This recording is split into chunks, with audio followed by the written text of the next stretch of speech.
100. Welcome back to my channel.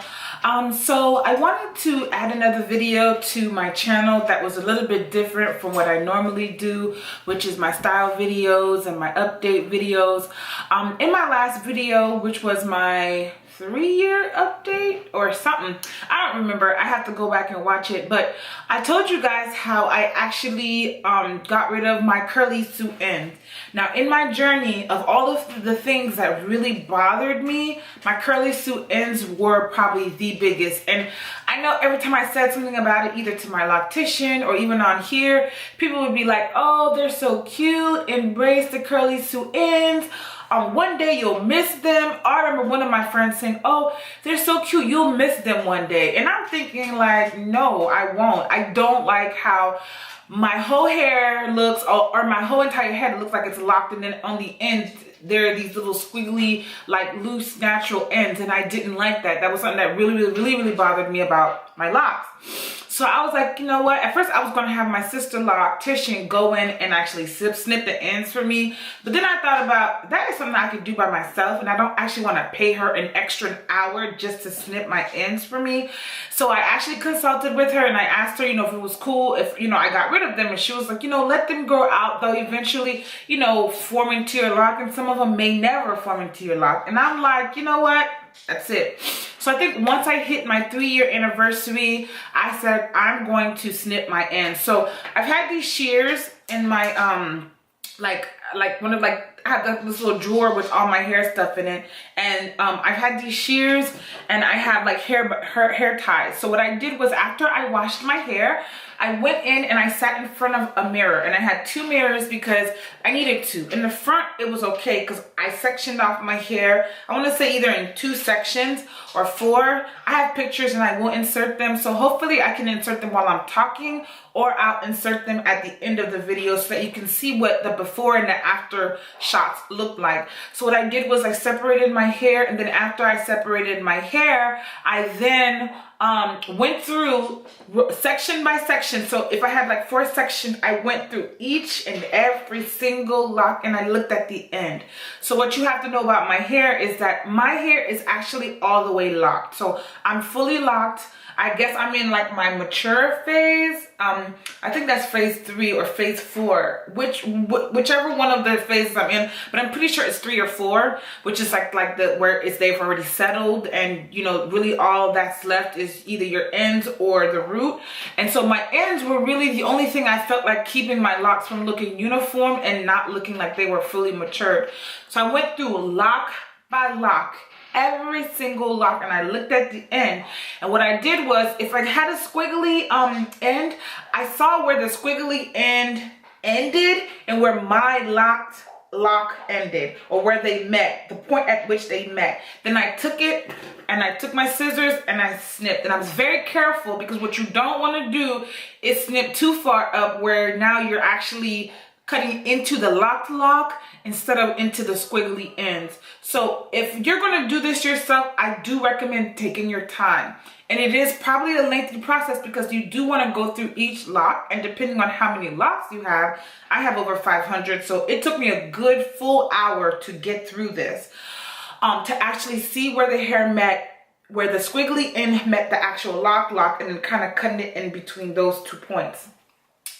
I will say some of my ends, instead of being like really small, I swear like what wasn't locked were a lot. And so some of those ends I didn't cut off. So if I had like a good bit, like if I had that much left of like squiggly ends, I didn't cut it. But if it was like a little bit, I did cut it. So now my hair is actually much shorter because now I don't have squiggly ends. And when you pull the squiggly ends, it actually gives you the illusion that you have longer hair.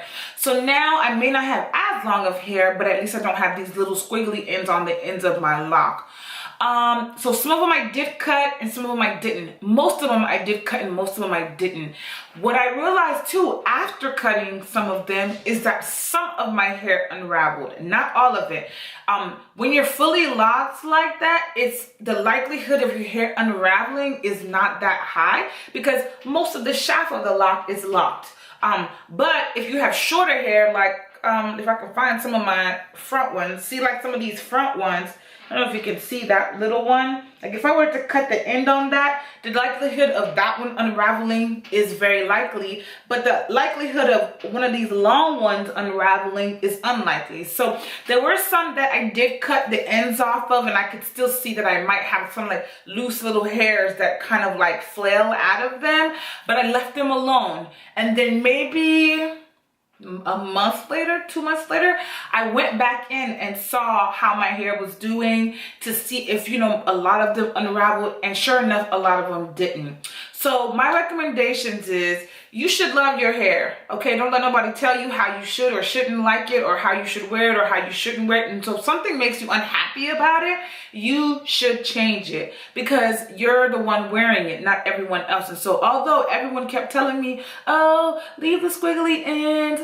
oh, they're so cute, and oh, they're gonna eventually, you know, form into the lock, I have been 3 years in, and I'm like, they're never gonna close, because I think the texture of my hair probably would not allow them to close. Now, some of them close on their own, some, but not a lot. Most of them had squiggly ends, and I didn't like that straight, like, you know, locked look with the little ends.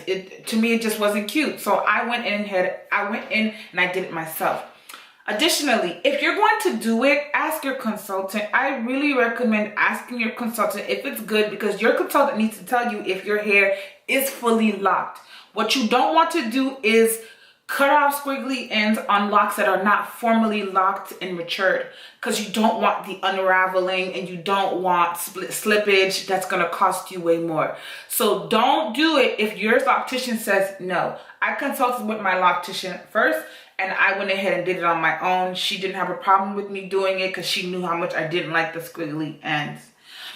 Additionally, if you can use 2 mirrors, that would be great. A mirror to look at and then a mirror for the back, because in the back I could not really see. And if I'm taking a hair from like way in the back, I had to kind of either look in the other mirror to see that I got the ends right, or try to bring the hair to the front, and then sometimes I can't even see. So if you use 2 mirrors, front and back, it'll allow you to see the back of your hair, so that when you're cutting on the ends of the locks on the back, you're not cutting your lock off. Give yourself time to do it, because you don't know how long it will take. If you have a lot of locks like I did, it did take me a full hour, but I was patient enough to go through, and I had music going, so you know, it kept me going, and it kept me like motivated to finish up quickly. And also, if you're going to do it, don't wash your hair immediately after you cut it. So what I did was I washed my hair first, because it was my normal wash day. I cut the ends, and then I waited maybe a couple more weeks before I washed it again. If you cut before you wash, you might have more unraveling, because now you're pretty much washing opened ends.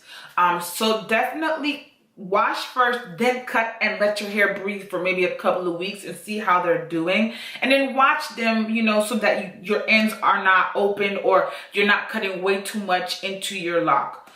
Be careful. You don't want to risk snipping off a lock. Just take your time.